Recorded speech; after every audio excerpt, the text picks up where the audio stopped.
పత్రికా రంగం వారి అడుగుజాడలో వారు చెప్పిన బాటలో ముందుకు ఇంకా నడవాలని ఆశిస్తూ వారికి మనస్ఫూర్తి నివాళులు.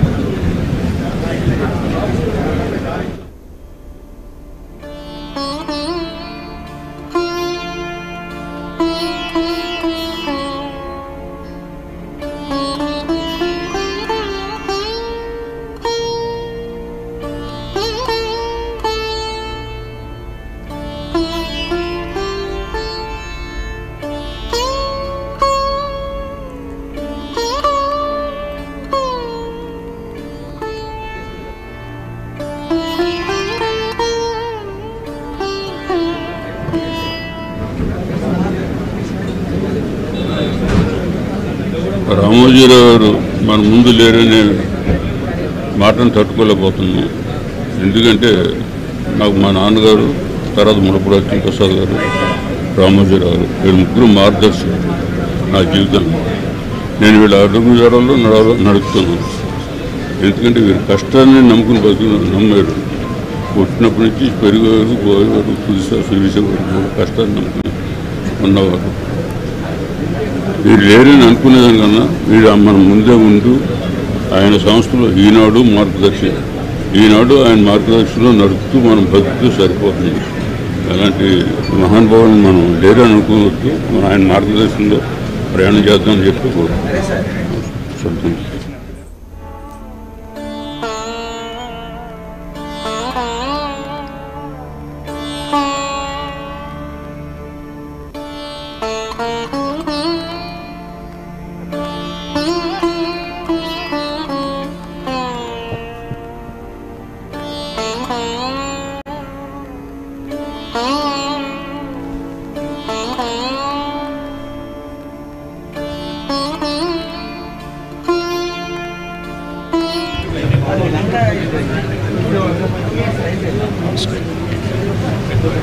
ఈరోజు ఒక మహోన్నతమైనటువంటి వ్యక్తి ఒక చలనచిత్ర పరిశ్రమే కాదు, యావత్ ప్రపంచానికే ఇది పెద్ద లోటు. నేను ఎప్పుడు అంటూ ఉంటాను, Alexander the great, Ramoji the great అంటుంటాను.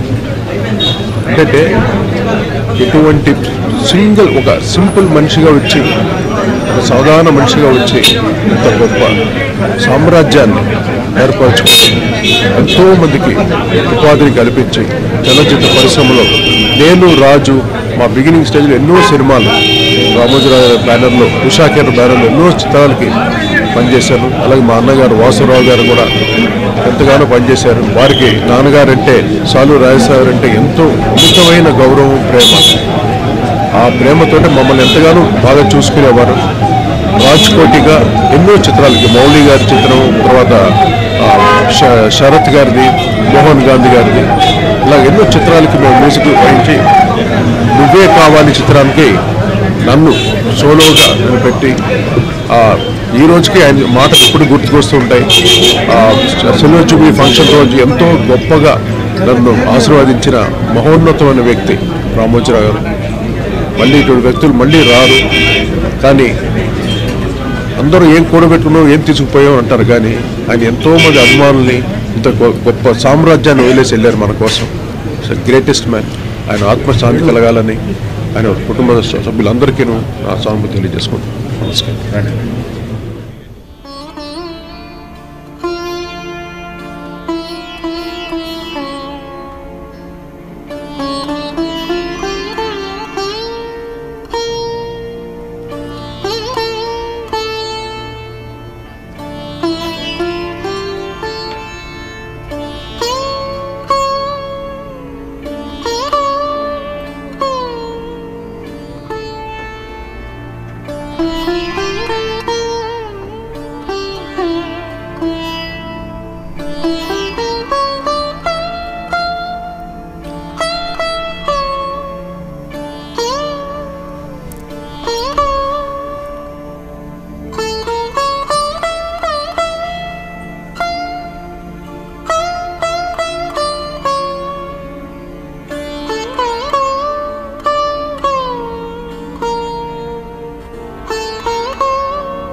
ముఖ్యంగా కేవలం తెలంగాణ ఆంధ్రప్రదేశ్ కాదు యావత్ భారతదేశంలో ఒక హిస్టరీ క్రియేట్ చేశాడు.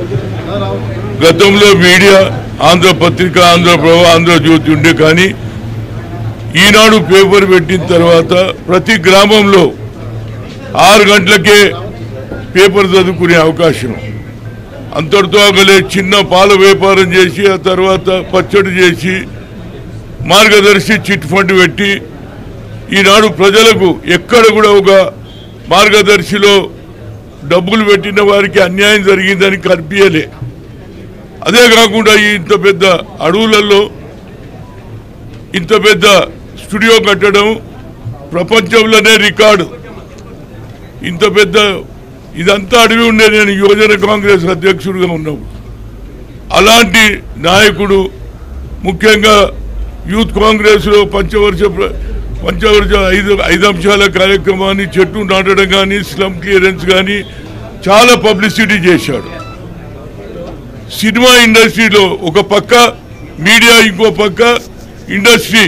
ఇవాళ కొన్ని లక్షల మందికి నేను అనుకుంటా ఆర్టిస్టులే కాకుండా, పెయింటర్సే కాకుండా ఎంతో మందికి ఉద్యోగాలు ఇచ్చినటువంటి వ్యక్తి. పద్మవిభూషణ్ ఇచ్చారు ఆయనకు. అంతేకాదు ఈనాడు యావత్ ప్రపంచంలోనే కేవలం సినిమా అంటే అమెరికాలో జరుగుతుండే, కానీ అలాంటి సన్నివేశాలు కూడా ఇక్కడ సృష్టించాడు.